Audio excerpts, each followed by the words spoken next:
guys, I'm Dimsies. Welcome to the Omnic recap. Happy New Year. Welcome to 2023. For some reason it smells just as bad here as it did in 2022. Maybe I need to clean out that garbage bin.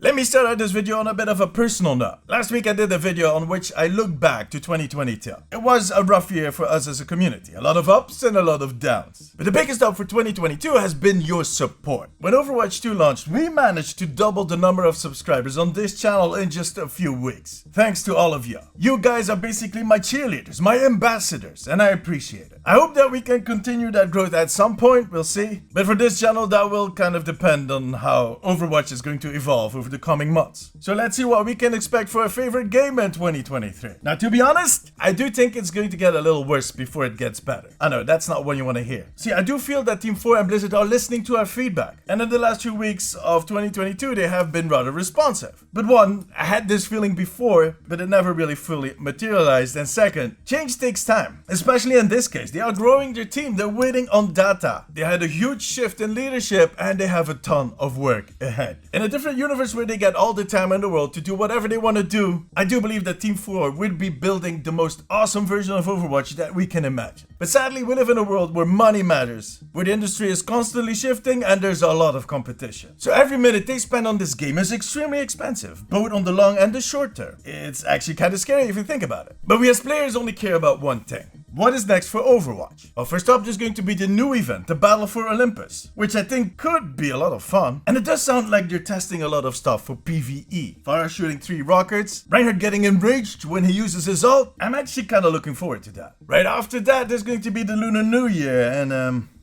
it is going to be much of the same yet again. The same few game modes, a few changed maps, a skin to unlock with the challenges, and most likely 2 skins in the shop. Early February, which is not that long, Season 3 is going to start. And it is going to be the first season without a hero release. So for some people this might be less exciting. But we are getting a new map, and for now we don't have any clues what that map might be. Although, I have to say, just before Christmas they did a stream where Aaron Keller and Dion Rogers made a new map based on the feedback from chat on Twitch. They ended up making an underwater map. We've talked about this in a previous video.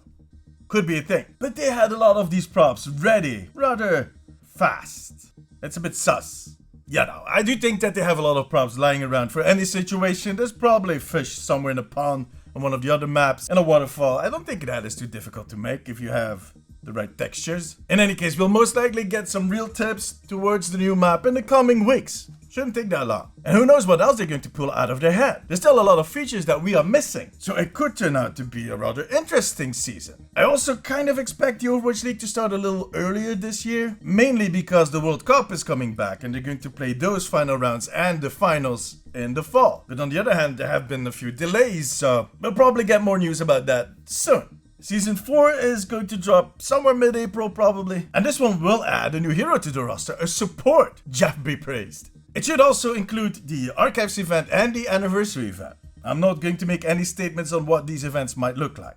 I'll do that later.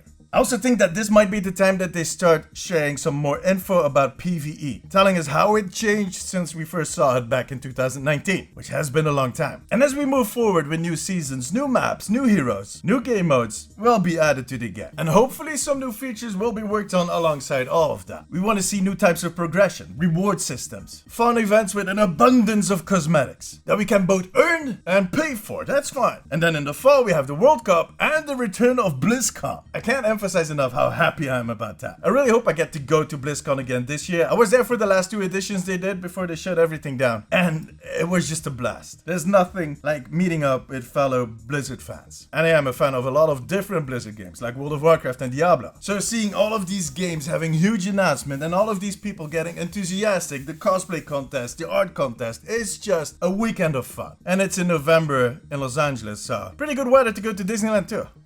Now, I know that Blizzard said that they're going to push back PvE to 2023, and I so want to believe them that it is still going to happen in 2023, but a part of me thinks that it might be pushed back a little further to 2024. There's still so much to do in PvP. I somewhere think that they'll announce the release date for 2024 or maybe late 2023 at BlizzCon and drop a whole bunch of news for Overwatch in general. But let's be optimistic. In the case that they release the first campaign missions still in 2023, I do think that BlizzCon is going to be the moment where they put their foot down and that they shed off all of these growing pains that we went through in the last year. Will they draw a line in the sand and come with some really lofty promises? Are they going to be able to keep those promises? Well, we'll worry about that in next year's video. For now, I just want to conclude that the next few months might be rather rocky. That we probably will see the popularity of this game decline even further, but that things might start shifting around summertime. And that by fall, they will be ready to kick some ass. Let's just hope that there's still enough people around to have some ass to kick.